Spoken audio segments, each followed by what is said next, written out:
Estamos en vivo, ahora sí. Muy, pero muy buenos, como habíamos anunciado a todos los seguidores de nuestra página Limón y Costa Rica tienen voz. Hoy tenemos, por supuesto, la grata compañía de don Luis Amador, exministro de Obras Públicas y Transportes, que hoy volvió a su trabajo allá en Canadá como profesor. Y con él queremos hablar porque sabemos que con Luis, tal vez cuando estaba con gobierno tenía muchas limitaciones de decir muchas cosas, que hoy sí las puede decir, lógicamente, con respeto, pero sí es bueno que Costa Rica sepa realmente la verdad de un todo. Y vamos a empezar, don Luis, con este tema. Desde su perspectiva, ¿por qué lo quita don Rodrigo Chávez Robles? ¿Realmente es por lo que pasó en Liberia? No vamos a profundizar con ese tema, pero usted siente que también el que su nombre haya sonado fuertemente como un candidato presidencial para el 2028 le pasó factura, don Luis. Bienvenido y gracias por atendernos. Muchas gracias, don Jesús. Buen puña, empezamos con la pregunta difícil de primera. No, yo creo que a él lo aconsejaron inadecuadamente. Creo que ahí tuvo que haber influencia de otros que tal vez tengan intereses políticos ellos mismos de correr. Y bueno, de ahí sucedió lo que sucedió, pero de ahí agua debajo del puente, como decimos, y hay que seguir adelante porque a Costa Rica le hacen falta muchísimas cosas todavía por seguir trabajando y por arreglar. Nosotros nos gustó mucho ver que bueno, por lo menos creemos que era la primera participación suya desde Canadá, cuando usted comenzó ya a hablar de sus aspiraciones políticas para candidato presidencial. Si no me equivoco, y me corrige si me equivoco, empezó con Limón. En su primera presentación fue hablando de la provincia de Limón. Ahora le pregunto, yo vi todo el reportaje, lo vi detenidamente y por eso lo invité a mi programa. Y eso, lógicamente, como limonense, a mí me inspira. Pero ahora yo le hago la pregunta del millón. ¿Por qué como ministro del MOP no pudo hacer, creo, que ni el 10% de lo que puede hacer si es presidente de la República? ¿Por qué como ministro del MOP no lo pudo hacer todo eso que usted habló en esa presentación, don Luis? Porque hay una serie de limitaciones, ¿verdad? Y faltan coordinaciones que a veces no se hacen tan expeditas y que uno no tiene poder para hacerlas. Por ejemplo, el aeropuerto de Limón, agarrar y expandir ese aeropuerto requiere realinear la carretera. Realinear la carretera significa meterse un poquito ahí en una zona que le llaman un yolillal, que estaba inundada, donde hay un poco de arbustos y palmeras. Para los ambientalistas esa carajada es como el cielo donde todos vamos a vivir eternamente, pero de ahí hay que realinear la carretera. Las coordinaciones con el Ministerio del Ambiente de ahí no caminaban, así de sencillo, don Jesús. Ya uno como presidente la cosa es muy diferente, uno llama al ministro del Ambiente, primero uno pone un ministro del Ambiente que tenga un poco más de claridad en la necesidad de realmente empujar esos mandos medios o de mover cosas estratégicas. Eso es un ejemplo, simplemente. Hay otras cosas importantes, por ejemplo, lo que es la utilización de Habdeba. Ahí hay barreras, porque cuando uno trata de ya sentarse y empezar a negociar, hay intereses y hay líneas que llegan que no le permiten a uno moverse.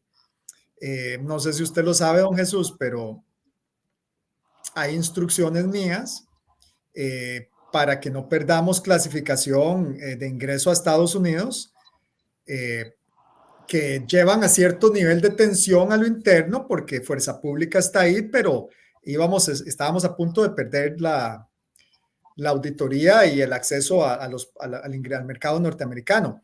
Hay recursos, por ejemplo, para terminar la Ruta 32, que si yo fuera presidente, inmediatamente priorizo y le termino de inyectar lo que se ocupe, porque es una carretera que está a punto, pero que estamos con cuentagotas echando la plata que queda disponible para poder terminarla. Y hacen falta algunas cosillas ahí, obras complementarias importantes. Entonces, el canon de Habdeba, por ejemplo, don Jesús, usted ya vio que para la ruta 247, 249 y otras ya se está utilizando. Nos echamos una breteada del carajo para lograr que eso empezara a caminar. Nada cuesta sentarse con las municipalidades, con Habdeba, con las instituciones que correspondan y los 33 millones que todavía quedan en la cuenta del banco y más o menos los 15 que se generan anualmente, irlos programando para carajadas importantes. Por ejemplo, la que va de Siquirres hacia Parismina y para arriba es la 816, si no me equivoco, ahorita no recuerdo el número exacto de la ruta, pero esa es clave que esa ruta se asfalte para que sirva igual para llegar hasta arriba. El ICT, por ejemplo, de ahí yo lo pondría a puro látigo para que termine de sacar los planes de desarrollo turísticos costeros, y a COMEX lo pondría a látigo también para que empiece a atraer todos los inversionistas que se le pueden ir dando estos bloques. A nivel de Ministerio de la Presidencia, ya yo hubiera movido un proyecto de ley donde todas las tierras que mucha gente ha ocupado por décadas y que ahorita están a nombre de Habdeba, pues que se les terminen de transferir a las personas que las están utilizando y que ya históricamente las tienen. Y bueno, si son tierras que es más reciente, pues tal vez las vendemos en algo muy módico para que se recaude algo de regreso al Estado. Pero no podemos seguir en una situación de hecho que no corresponde con la situación legal. 136,000 hectáreas, de las cuales 90 y resto por ciento están en manos de personas y en muchos casos tienen 50, 60 años de estar así, en otros casos tal vez no, tal vez tengan menos de 10 y eso ya es otra historia, pero hay que regularizar esa tenencia de la tierra, no podemos seguir así. Y la tierra que queda disponible, de ahí hay tierras de Habdeba y hay tierras del ICT, hay tierras del MINAE, hay tierras de instituciones que se pueden empezar a usar ya para lo que es zona franca fuera de la GAM. Entonces es esa coordinación entre instituciones la que yo como ministro del MOP no puedo mover. Me es imposible. ¿Hubo algún problema más allá de lo que se denunció en algún momento en Ruta 32? Algo más allá que hizo que ese proyecto se atrasara más de lo previsto. ¿Y qué va a pasar con el dinero que falta para terminarlo, don Luis? Son buenas preguntas y eso es como un quiz de memoria porque eran tantos los problemas asociados con esa carretera cuando entramos, ¿verdad? Conflicto de interés del que estaba supervisando porque le interesaba que eso durara toda la vida. Se estaban duplicando un montón de cosas, ya se puso la denuncia en fiscalía porque de ahí había arqueólogo y se pagaba arqueólogo por fuera, había una pésima gestoría social, lo cual significa no se estaba escuchando a las comunidades, no se estaban satisfaciendo las necesidades de todos los que iban a ser aislados geográficamente por la carretera. La plata ya se había gastado un buen poco, se habían hecho obras adicionales que no estaban dentro de la concepción inicial, como la reparación de algunos puentes, que no estaba ahí incluido.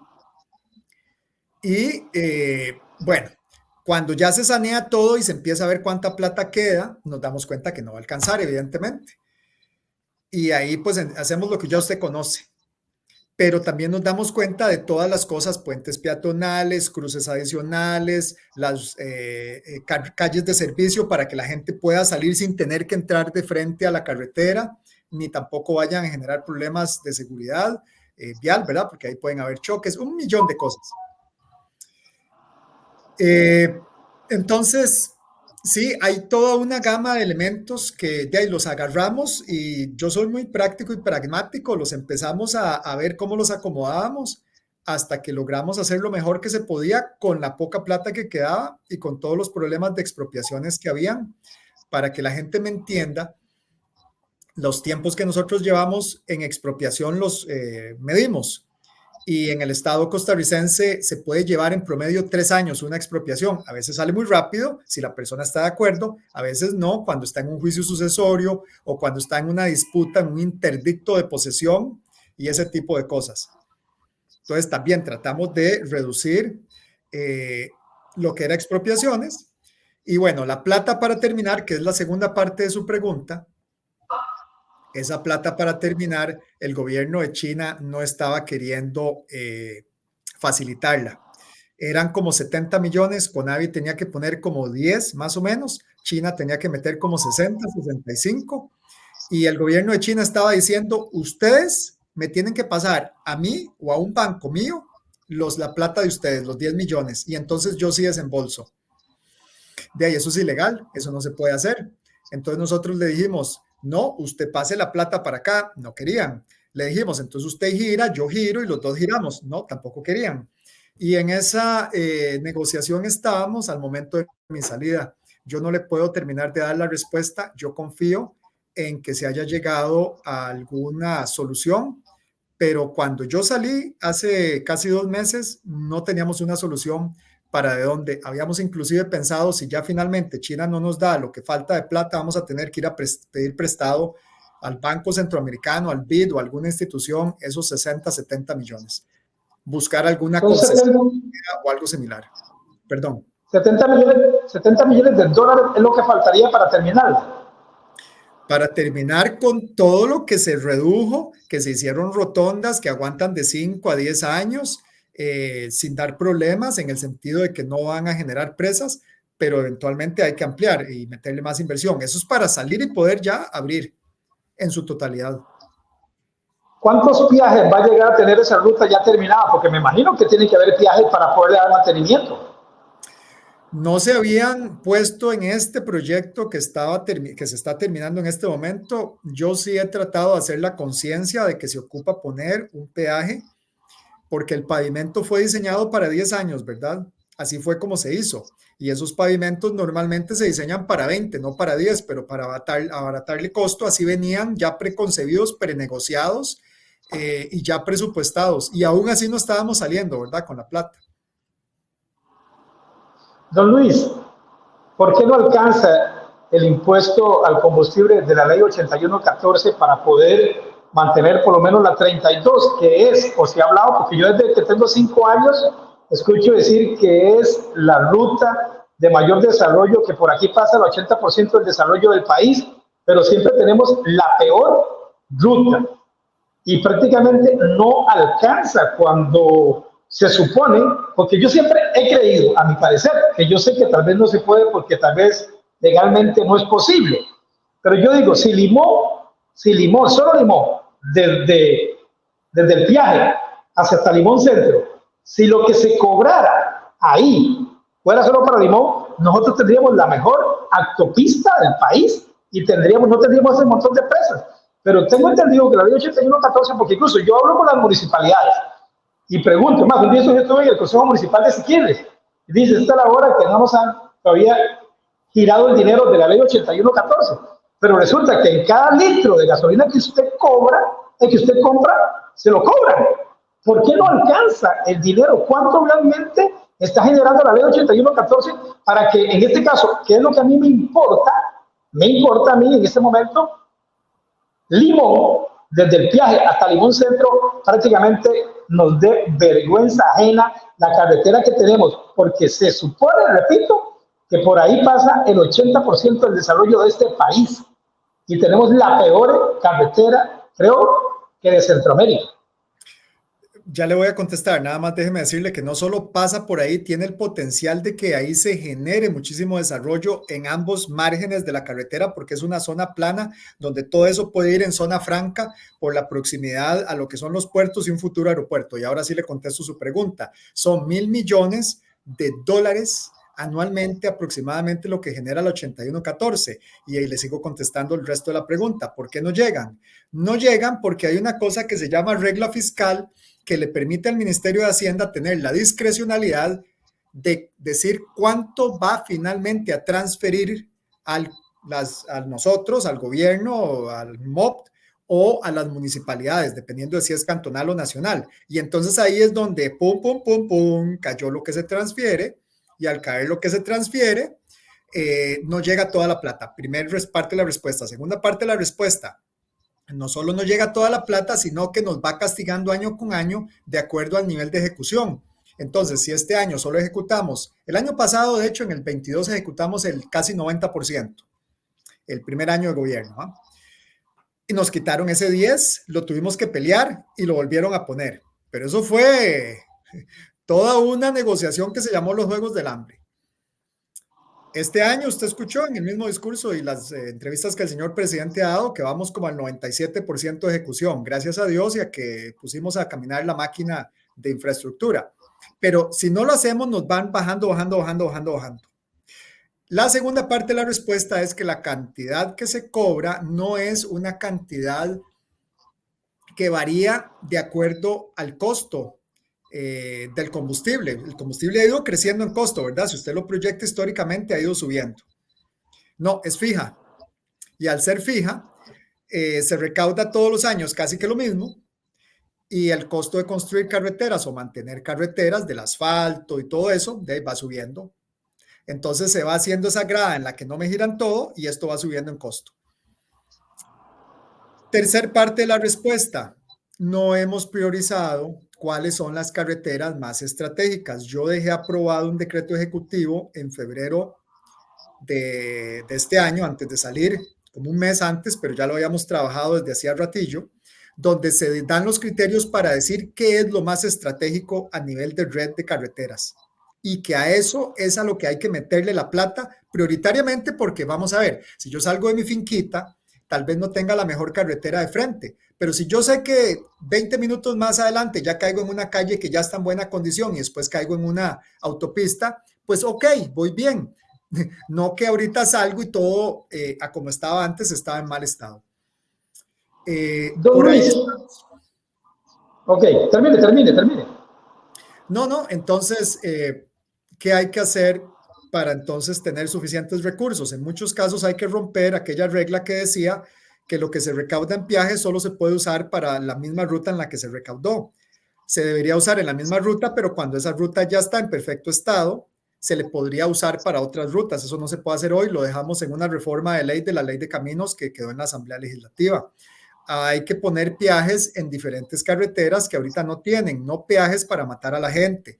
Póngale 200 pesos, póngale 300 pesos, algo que sea accesible, pero garanticemos que esa plata realmente va a llegar de vuelta. Y finalmente recuerde que está el impuesto a los vehículos, al marchamo.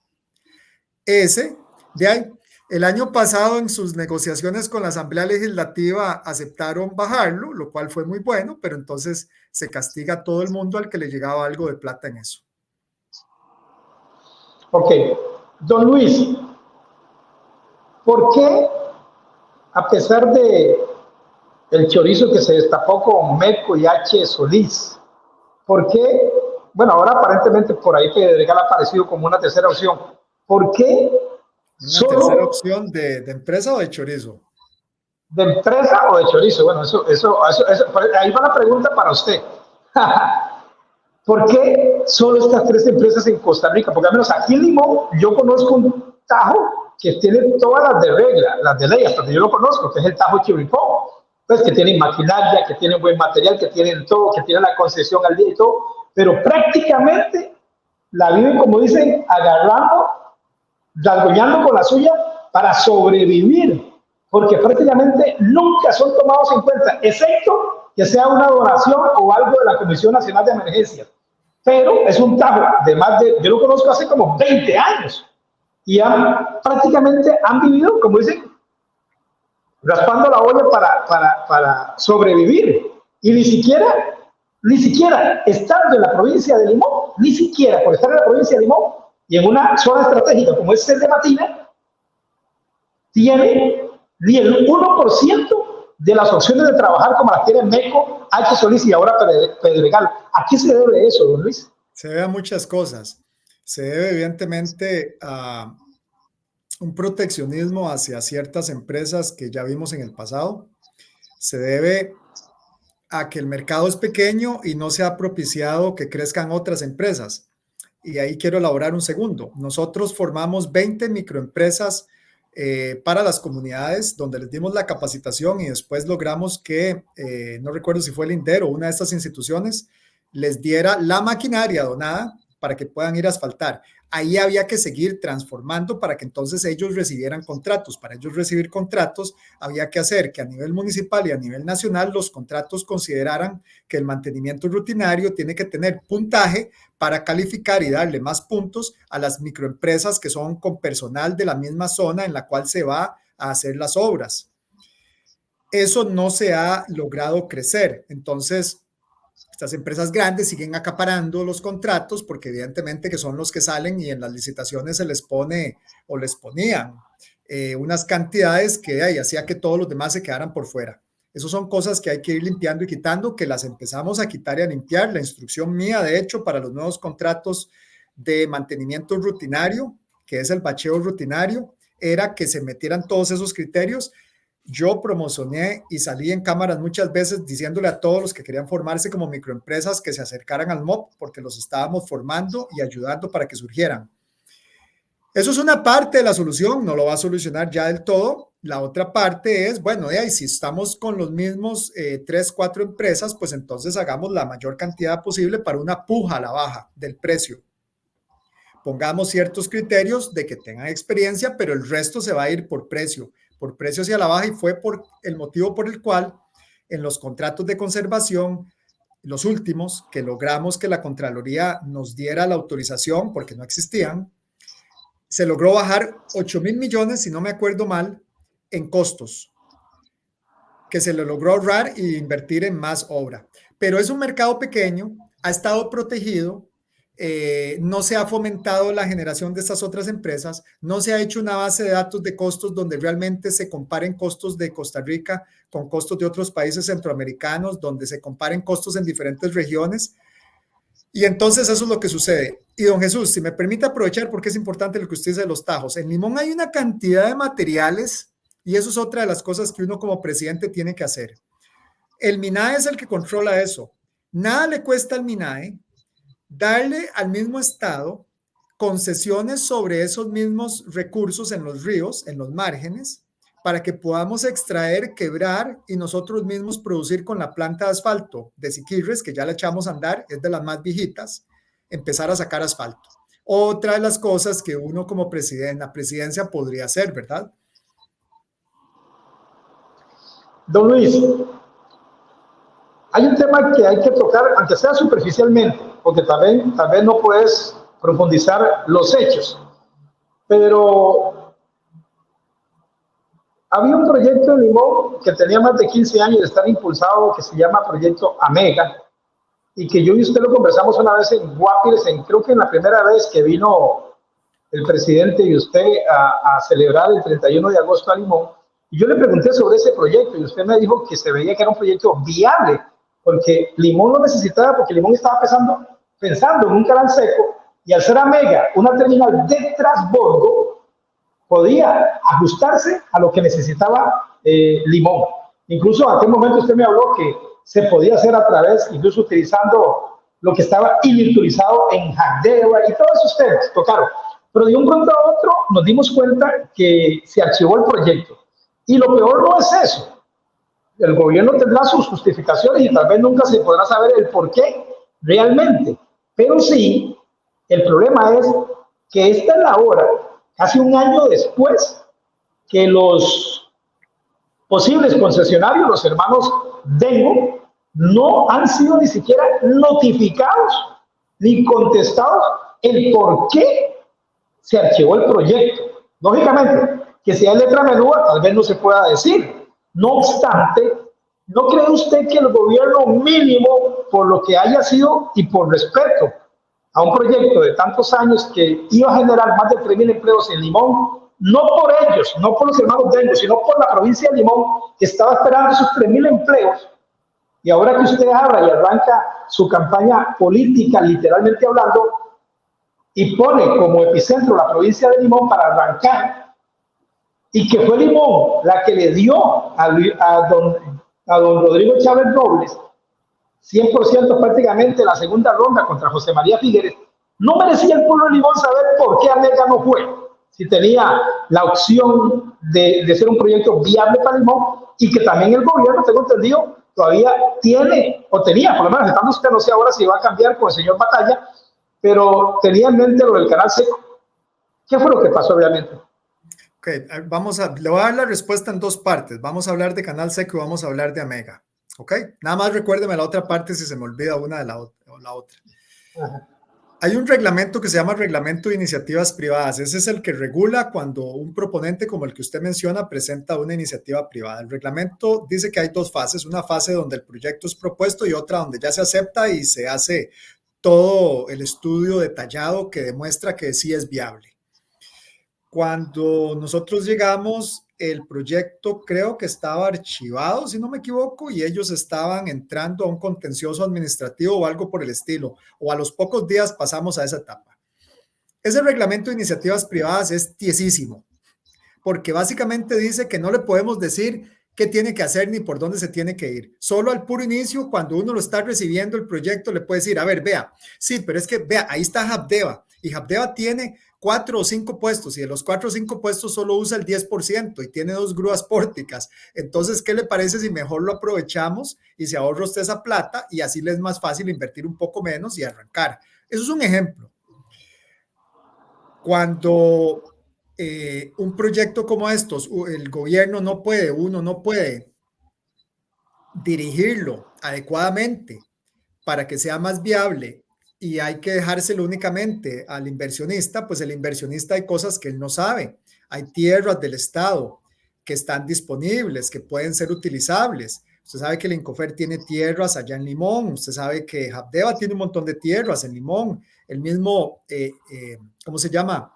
Recope tiene un montón de tierras en Limón, el ICT tiene tierras en Limón, etcétera. Uno, al no poder guiarlo adecuadamente, entonces se entra en estos problemas, en problemas en los cuales al no poder uno acompañar todo el proceso de formulación del proyecto para que responda a lo que se ocupa y decirle claramente si las estimaciones que nosotros tenemos son de tantos teus, pongamos un número en el aire, 1.000.000, es inventado el número, no me lo tome textual, y ellos vienen con 7, uno le dice, no, me parece que estás muy fuera. Nuestras estimaciones se basan en que del canal de Panamá tanto es el tráfico mundial y de ahí solo esto sería lo que recibiríamos, o que a nivel del Caribe el transbordo solo se da entre estos puntos porque este otro puerto viene creciendo. No se puede hacer nada de eso. Es súper tieso. Ese reglamento lo dejamos trabajado para ser emitido nuevo. Estábamos a punto de la nueva emisión del reglamento. Yo venía presionando para que lo termináramos de sacar. Hay una junta directiva que lo tiene que aprobar. Yo no lo podía aprobar solo. Tenía esa junta que pasarlo.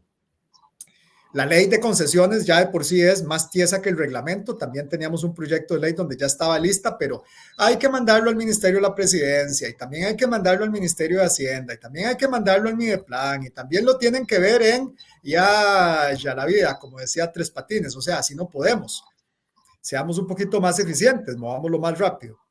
Amega, cuando yo lo vi, y esto ya es criterio personal y está judicializado, se veía razonable, pero ocupaba ajustes.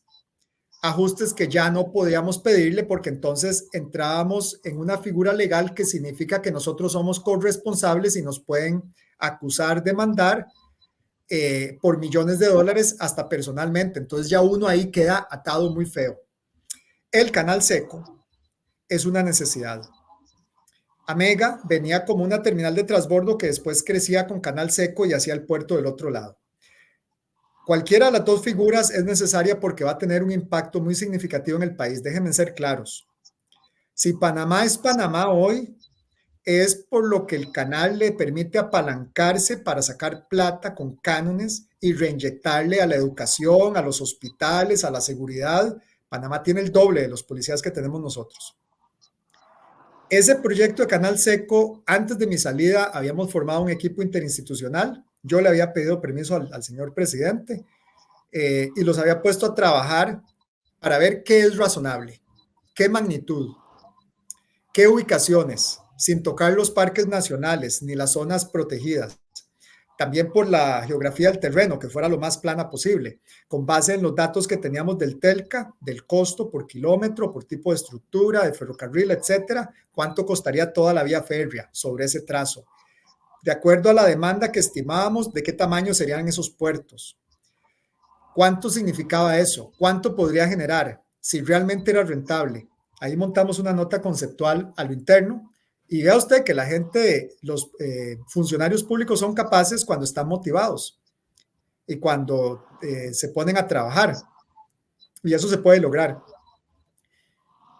De ahí, el proyecto Amega en este momento está, hasta donde yo recuerdo, en la Corte, en un contencioso administrativo, hasta donde recuerdo. Está archivado desde el lado de nosotros y eso es lo que ellos están peleando. Eh, Eso es el producto de reglamentos y leyes tiesas que no le permiten a usted dialogar e ir trabajando en conjunto. En otros países usted forma un Technical Working Group que va haciendo el steering del proyecto todo lo largo hasta que el proyecto sale exitosamente.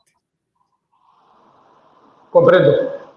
Víctor, vamos a retroceder un poquito para aprovechar su tiempo, porque yo sé que el tiempo es limitado.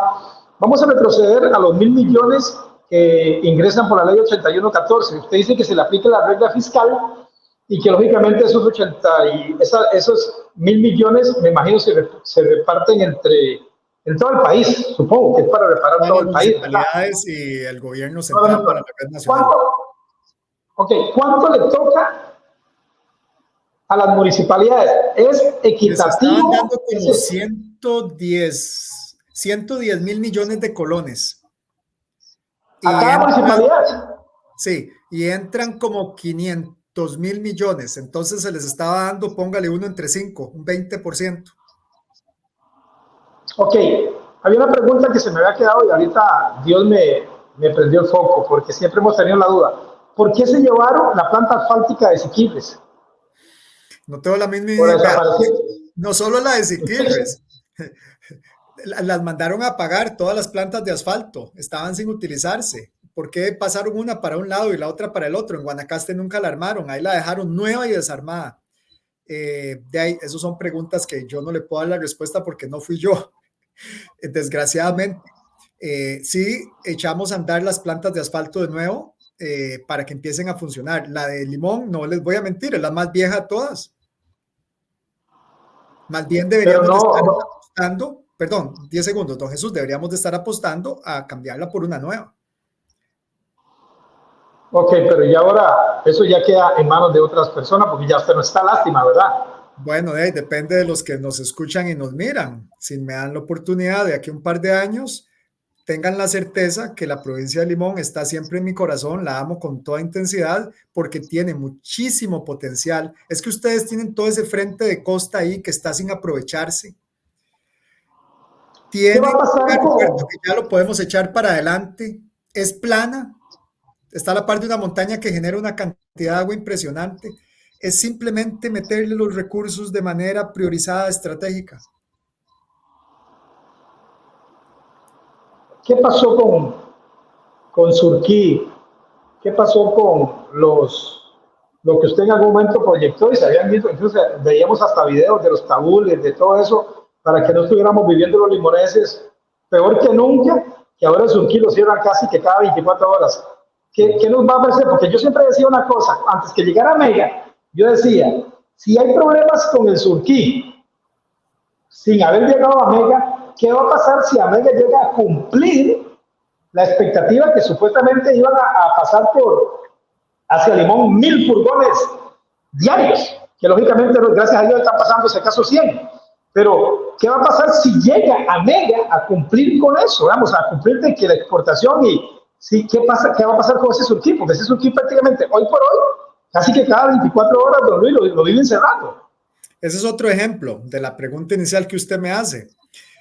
Cuando yo di la orden, vaya y me tajadea esa vara y me lo pone en taludes, literalmente los cuidaparques del SINAC se agarraron de las manos, literalmente, y se pararon de frente al talud y no dejaron que entrara la maquinaria, literalmente.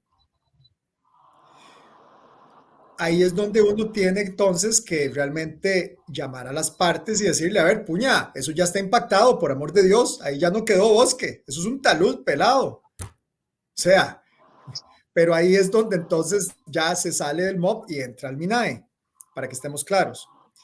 Segundo, hay una iniciativa privada que yo traté de impulsar y ahí está sobre la mesa. Antes era Tejetinsa con H. Solís, antes de que nosotros llegáramos. Cuando nosotros llegamos, H. Solís dijo, yo no puedo ni voy a seguir con eso.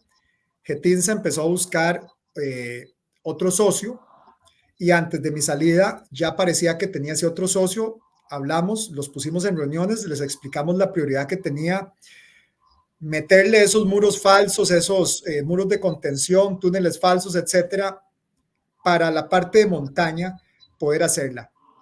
Pero ahí es donde entonces un presidente si ya llega a eso, y yo sé que don Rodrigo lo va a hacer, pero si es mi caso y me dan la oportunidad, yo lo haré también, uno se sienta todos los días con esos inversionistas para que todos los trámites del Mideplan, del Ministerio de Hacienda, del Banco Central, de la Asamblea, de donde sea que sea, todos esos permisos salgan rápidamente para que el inversionista realmente invierta, contra un peaje, eso sí. Estamos claros que no podemos tocar el tema del Aeropuerto Internacional Daniel Oduber porque está judicializado.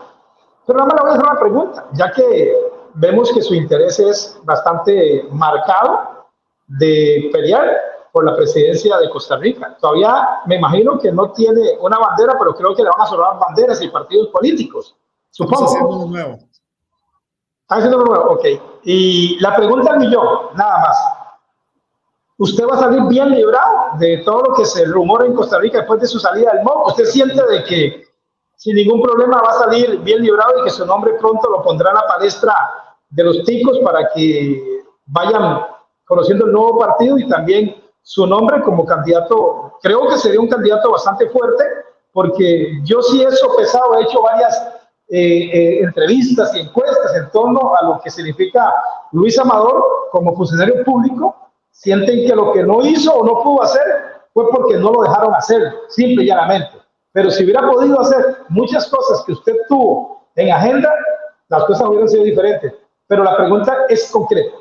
¿Se siente totalmente limpio de mente y corazón y responsabilidad que va a salir totalmente librado? Viéndolo a los ojos y a todo el mundo le digo absolutamente. O sea, y por eso grabé un video donde les dije claramente, yo soy absolutamente inocente, se me está culpando de algo que yo no tuve absolutamente nada que ver. Eso confío en Dios, en los tribunales, en la justicia de Costa Rica, pronto se limpiará y ya después de ese momento en adelante ustedes recordarán el día de hoy donde yo se los estaba diciendo. Tengo absoluta certeza que eso va a ser limpiado y mi nombre se va a limpiar. ¿No le preocupa que todavía, digo preocupa porque vea, aquí en Costa Rica me imagino que usted está enterado, pero aquí prácticamente todo lo que huele a Rodrigo Chávez Robles encuentra enemigos hasta debajo de las piedras, proyectos y todo eso más? Me imagino que se enteró todo lo que pasó el 1 de mayo, el 2 de mayo y toda la situación. A pesar de que el pueblo de Costa Rica sí ha demostrado como que le da un apoyo en un posible referéndum a don Rodrigo Chávez Robles, no obstante, muchas de las cosas que huelen a Rodrigo Chávez Robles encuentran, como dicen, enemigos.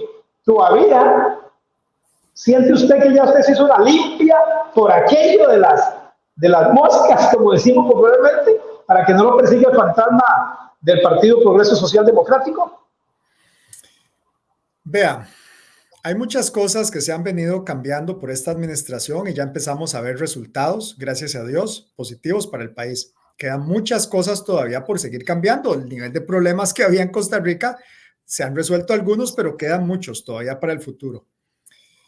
Yo quisiera pensar que la mayoría de los costarricenses, de los ticos, entendemos que lo que se ocupa es una persona práctica, pragmática, que quiera realmente impulsar esas cosas importantes que hay que ir a arreglar y seguir impulsando las que ya se han venido arreglando. Desgraciadamente en Costa Rica la oposición y todos los otros grupos tratan de sabotear todo lo que hace el gobierno porque entre más mal quede el gobierno, más posibilidades tienen ellos de regresar a ser gobierno. Ahí es donde le inventan a uno cualquier cosa. En mi caso me sacaron hasta que yo viajaba y venía con maletas llenas de dólares al país. Calcule usted. Si estoy flaco es porque la plata cuesta para poder comer. Y entonces inventan lo que sea porque quieren sabotear al gobierno, porque quieren regresar. Y ahí es donde están esos grupos que usted está diciendo, que van a hacer la campaña más sucia que vayan a poder en toda su vida, porque tienen miedo. Y tienen miedo porque saben que veníamos haciendo cosas importantes, no logramos resolver todo, no les voy a mentir. Y usted sabe que siempre que los veo les estoy diciendo la verdad y eso se los puedo prometer, pero que teníamos la intención y tenemos la intención, los que todavía están ahí en gobierno sé que la tienen y los que si Dios nos repara fortaleza y ustedes apoyo, vendremos, vamos a seguir haciendo esos cambios importantes. Y son cambios importantes no para joder a nadie, Son cambios importantes para resolver todos esos nudos de burocracia, para que la gente pueda trabajar, que los empresarios puedan seguir, que podamos aprovechar ese régimen de zona franca fuera de la GAM y empezar a meterle inversión a todas las zonas rurales del país, porque si usted mira la GAM, se ve bien en la mayoría de las cosas que uno mira, pero la zona rural ha estado abandonada por muchísimo tiempo.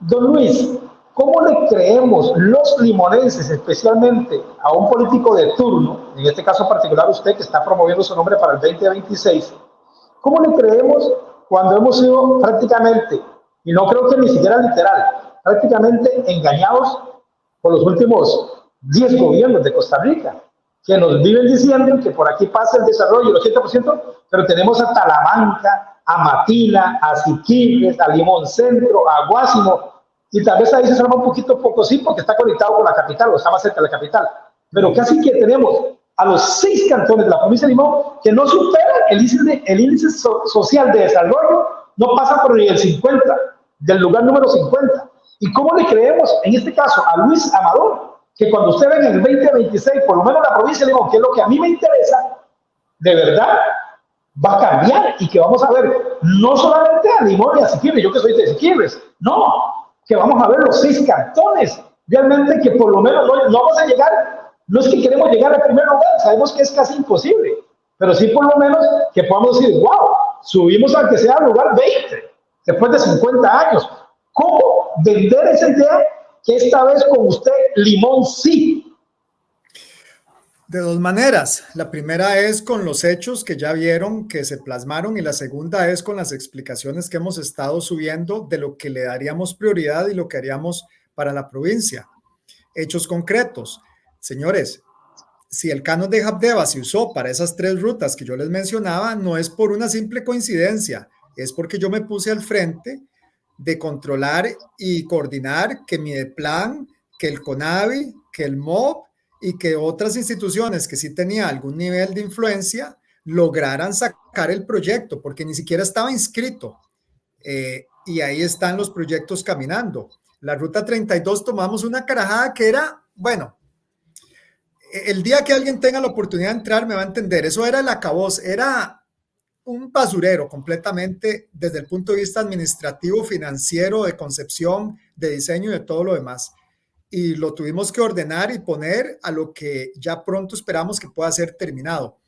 ¿Quién fue la persona que dijo tenemos que hacer ese aeropuerto internacional y comercial? Yo. El diseño del realineamiento ya está hecho.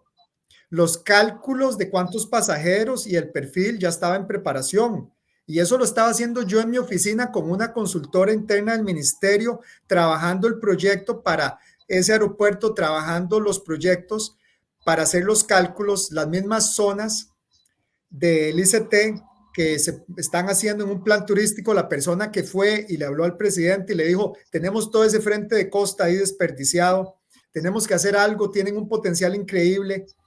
Y el ICT entonces empezó a preparar planes para ese desarrollo. Ese fui yo, la persona que fue y le dijo al presidente, tenemos un montón de tierras de Habdeba, pero tenemos que ver cómo ponemos esto en regla. Ese soy yo, la persona que va y dice, Habdeba está subutilizado, mejor que APM no expanda para no meterle más costo porque ya se está cobrando en la tarifa actual esa expansión, mejor usemos a Habdeba y ahí se genera. Fui yo, la persona que dijo, vamos a meter a una terminal granelera en Habdeba porque hay todavía puestos que no tienen grúas que se pueden usar.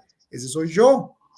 La persona que va y dice, tenemos una marina turística, tenemos que hacer un proyecto responsable que pueda ir saliendo por etapas, ese soy yo. La persona que dice, tenemos el Telca, que es un tren que va a mover carga, pero que también puede inyectar turismo de la terminal de turistas a lo interno. Se pueden bajar en Siquirres, se pueden bajar en Matina, se pueden bajar a Chirripó, para que visiten a las comunidades, para que vayan a un río y ahí se bañen. Ese soy yo.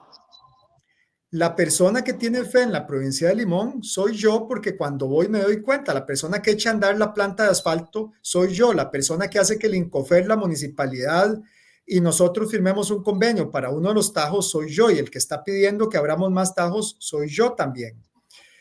El que está proponiendo que tenemos que sacar zonas francas ahí sobre la ruta 32 es este servidor. ¿Y qué significan zonas francas? Significa que es empleo directo que se puede empezar a promocionar, pero eso no va a ocurrir si no nos enfocamos en asegurarnos que hay agua, electricidad y telecomunicaciones ahí en ese, y que la carretera se termina adecuadamente. Hay muchísimas otras cosas que se pueden hacer. Evidentemente, el Hospital de Limón es una huevonada que no se haya terminado de sacar el nuevo hospital.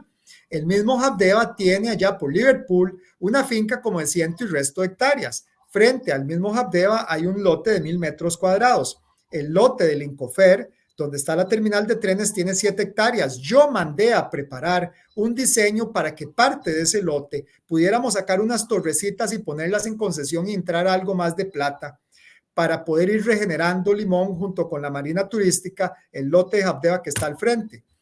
Uno tiene que ser visionario.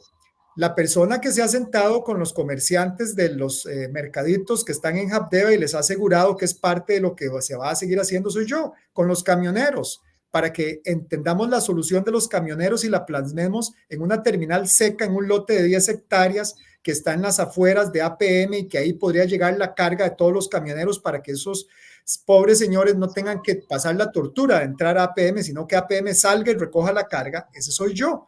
Y así puedo seguir por una hora más explicando que cuando uno analiza los problemas de una provincia, uno trata de buscar esas carajadas que la hacen desarrollarse. Y voy a cerrar diciendo que hay un montón de reservas naturales de gas y de petróleo en la provincia de Limón y que sacar gas no es nada más ni menos que meter un tubo de 1 metro de ancho para abajo y que no tiene mayor impacto porque lo hacemos en las zonas donde ya no hay bosque y eso podría generar un canon de otros 15 millones de dólares que podría acelerar todavía más la plata que le llega a la provincia.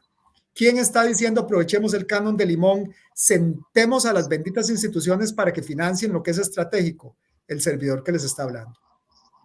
Ahí está todo ese potencial desperdiciado porque la desidia es la que ha reinado por muchas décadas. Terminemos con esto. Ahora que usted tocó tanto el tema del canon de Habdeba, ¿por qué ha costado tanto distribuirlo? Porque tengo entendido que todavía incluso con lo que ya se ha invertido, todavía hay cualquier cantidad de millones de dólares ahí, como dicen, empantanados, que no sé qué es lo que pasó y qué consejo le daría a usted, en este caso a Habdeba, para que eso, porque es que Limón está necesitando un montón de cosas. ¿Y cómo es posible? Habían 60 Perdón, adelante, perdón. Bueno, ¿y cómo es posible que teniendo Limón tanta necesidad, no se pueda tocar un dinero que está ahí, como dicen, acumulado? Habían 60 millones, se lograron sacar de 5 años acumulados, 5 años en que no salió un proyecto. Se lograron mover esos 60 millones y bajar como a 30 y algo. Se lograron gastar casi 30. Todavía quedan como 30, más los 15 que iban a entrar cada año. ¿Por qué no salían? Porque no había un reglamento ni había una metodología. ¿Usted sabe quién hizo el reglamento y la metodología? Lo hicimos en el despacho del vicepresidente. La ministra de Planificación, en aquel momento no era ella, era Marlon el que estaba de ministro porque ella estaba embarazada, este servidor y el vicepresidente Stefan Brunner. Y de ahí en adelante empezaron a correr los proyectos, pero falta la segunda barrera. La segunda barrera es que hay que sentarse porque el proyecto hay que formularlo. Y para formularlo ahí tenemos que hacer ese mecanismo donde nos sentamos con la municipalidad, cada una de las diferentes municipalidades, nos sentamos con Matina, nos sentamos con Guásimo, nos sentamos con Talamanca, y ahí con Limón, y ahí formulamos el proyecto con Siquirres o con Guapiles, y ahí lo formulamos hasta que lo tenemos hecho y sale el proyecto. Lo que pasa ahorita es que dejamos a la MUNI, que sea la MUNI la que lo prepare. La MUNI no tiene el personal técnico con expertise para preparar los proyectos. El gobierno tiene poco personal técnico, pero sí lo tiene. Y nada cuesta apoyarlos para que los proyectos vayan saliendo. Nada cuesta sentarse. Usted sabe que en la Asamblea Legislativa yo me senté con todos los alcaldes y diputados de Limón. Estaban furiosos por este problema y ahí logramos empezar a sacar soluciones. Ahí con mutuo acuerdo logramos terminar de afinar ese reglamento y lo terminamos de aprobar como decreto ejecutivo. Ahora solo falta que nos pongamos a trabajar las instituciones del gobierno con la municipalidad para financiar esos proyectos. La regla fiscal, que usted antes la mencionó, pareciera que en este momento, aunque es necesaria, pareciera que es un mal necesario, porque como usted lo mencionó antes, a ustedes, de esos 1.000 millones que reciben de la ley 8114, les aplican la regla fiscal y tienen que pelearse para ver. Usted ya como candidato presidencial en su plan de proyecto de gobierno, buscaría el consenso. Lógicamente tendría que tener una cantidad considerable de diputados para que pueda gobernar más plácidamente. ¿Siente que la regla fiscal debe desaparecer? No desaparecer, pero hay que aplicarla con cuidado. Los gastos de capital, las inversiones de capital, que son las inversiones en proyectos estratégicos, no podemos negarlas, que son esas importantes. A nivel económico y social, están los hospitales principales, que son regionales, está también la infraestructura, acceso al agua, etcétera. La regla fiscal, cuando lleguemos al 60% de endeudamiento, ahí ya no tiene la discrecionalidad de quitar la plata, tiene que enviarla. Y ya estamos cerca de llegar ahí. Posiblemente el próximo año llegamos. Yo no lo voy a negar. Don Nogui lo ha hecho bien porque ha controlado eso. Pero no podemos estrangular al país desde el punto de vista social y de competitividad económica por seguirlo aplicando. Ya va siendo el momento de soltar y financiar las cosas importantes de capital, porque están los gastos operativos, que son los gastos donde usted paga los salarios y usted paga los recibos de agua, luz, de internet, de servicios y de otras cosas. Eso no lo podemos crecer, eso tiene que seguirse dando los servicios, seguir pagando los salarios, pero no vamos a seguir incrementando la planilla del Estado, contratando a todo el mundo porque es insostenible. Hay que fomentar la empresa privada, hay que fomentar que la plata que entra se gaste en gastos de capital. Entonces, de la regla fiscal hay que sacar los gastos de capital. Eso es una reforma que hay que hacer. De la regla fiscal, cuando bajemos del 60, hay que priorizar claramente qué se va a invertir, en qué se va a invertir. Y para eso necesitamos un verdadero plan nacional de desarrollo. Lo que tenemos es una farsa donde en 3 meses nos obligaron a sacar un listado de proyectos, así no se hace un plan. Yo lo dije vocalmente en muchas reuniones y lo dije claramente, esto es un error, estamos equivocados, tenemos que planificar el país mejor de manera espacial, de manera estratégica con las cosas que tienen alto impacto. Usted ya lo dijo, la Ruta 32 tiene alto impacto, los puertos tienen alto impacto, el Canal Seco tiene alto impacto, el Telca tiene alto impacto. Todo eso que tiene alto impacto, eso sí hay que financiarlo, y sea que se financia por concesión, se financia por deuda, se financia por socio estratégico, buscamos de qué forma y se compromete el Estado a que se va a financiar. Algunos de esos proyectos que sabemos que son tan importantes, hasta una ley podríamos pasar, si fuera el caso y tuviéramos mayoría, para que una futura administración, porque algunos duran muchos años, no le vaya a quitar el financiamiento. Esas son cosas que hay que ir haciendo. Ok, cerramos con esto, don Luis, y agradecerle de antemano y ojalá que nos podamos conversar con usted, por lo menos de vez en cuando más se acerque esto y se acerque su retorno a Costa Rica porque si usted va por Limón, de verdad, si usted va a poner a Limón en primer lugar, bueno, primero a Dios, pero a Limón de segundo lugar, tenlo por seguro que aquí tiene un aliado a muerte porque siempre he luchado por mi provincia y doy mi vida y hasta el día que me muera voy a luchar por mi Limón, aunque no se logre nada, pero siempre voy a estar ahí a la disposición de los que realmente quieran ayudar a mi provincia. Cierro con esto.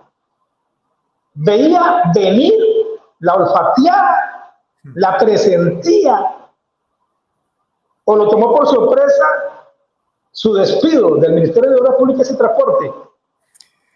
Me toma por sorpresa. Yo venía cumpliendo con todas las instrucciones, venía proactivamente promoviendo cosas que se van más allá. Yo no era el funcionario que estaba sentado en su oficina firmando papeles. Eso lo hacía en algunos ratos entre una reunión y la otra o la concepción de algún plan u otro.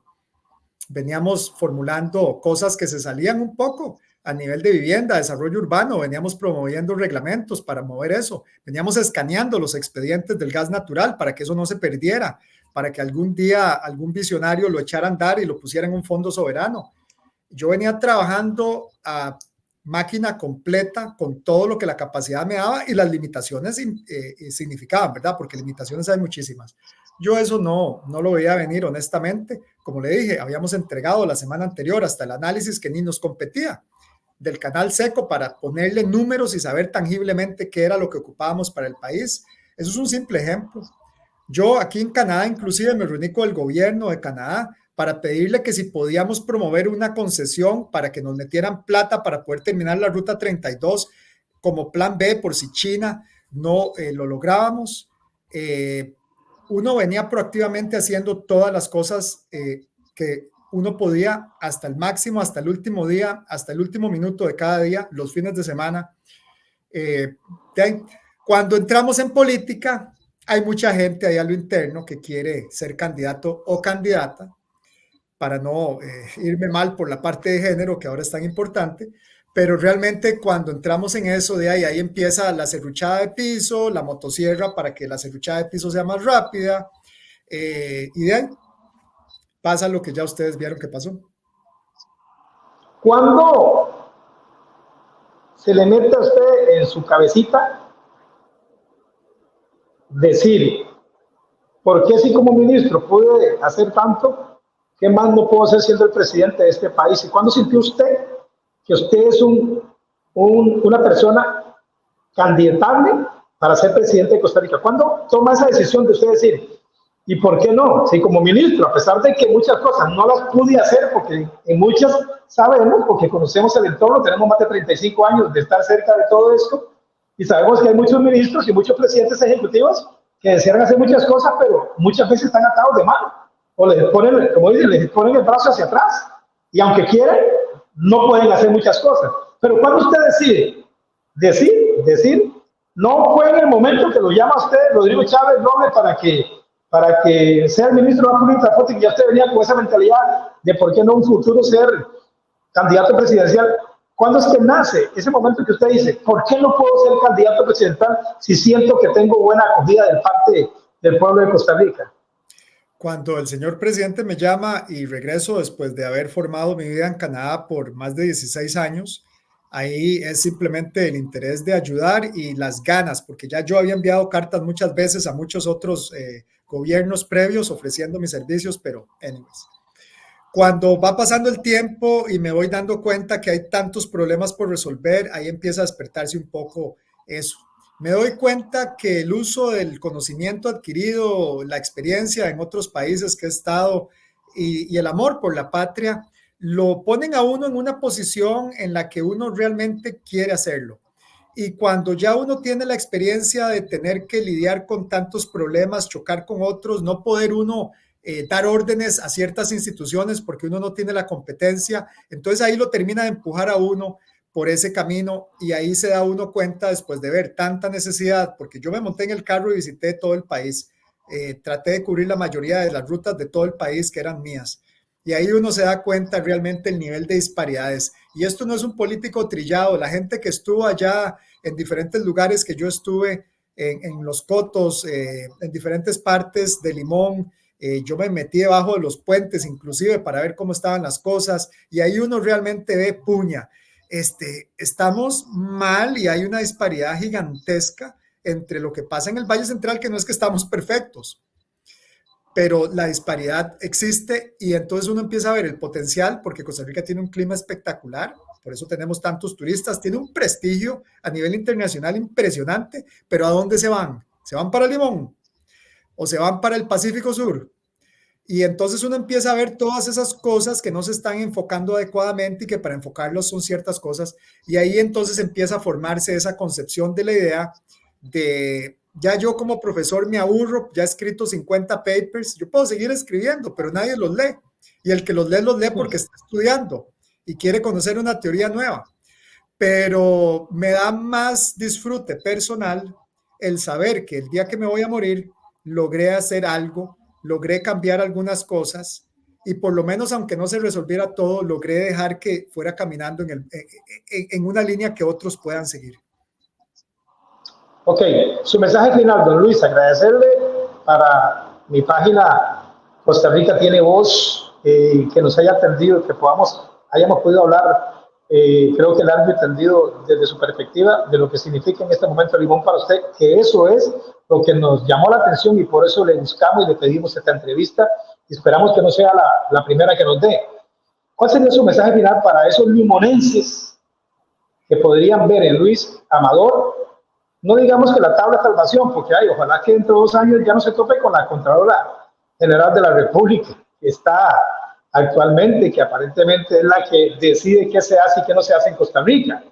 Pero ¿cuál sería el mensaje final suyo, don Luis, para los limoneses, para Costa Rica, que podrían ver en usted una opción viable, a pesar de que Costa Rica es un país tan entrabado, con tantas situaciones que a veces uno dice, ¿quién quiere ser presidente de un país como Costa Rica, que está lleno de deuda pública, está lleno de préstamos, lleno de entrabamientos, lleno de donde los mandos medios prácticamente en todas las instituciones son los que deciden, ya ni un presidente ejecutivo o un ministro casi que tiene el poder, que tiene los mandos medios, pues, y a pesar de sí, hay personas como usted que quieren venir a gobernar en Costa Rica. ¿Cuál sería ese mensaje final, don Luis?